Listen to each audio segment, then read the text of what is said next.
Auschwitz, the Holocaust's heart of darkness. The number of Jewish people murdered at this one camp exceeds Britain and America's war dead combined.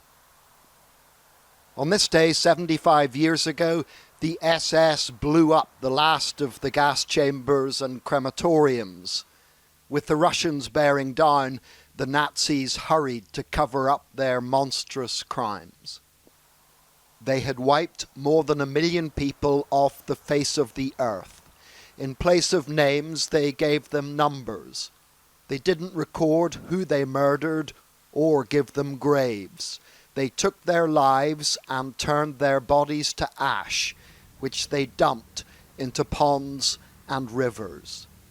The process of eradication and subterfuge is what makes the survivors so important, witnesses to the greatest crime in history. My abiding memory of that time was watching my mother being executed. Somebody barked an order and they started to shoot. And there's no other way of saying it. I saw her fall, I saw the blood on the snow, and I knew why she wasn't looking at me, and I knew that I mustn't make a sound. A minority kept alive for slave labor lived so appallingly, their life expectancy was a few months working for the Reich as it developed new ways to mass murder.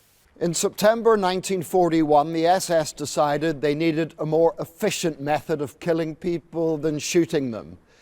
So they packed 800 prisoners into this basement, the basement of Block 11.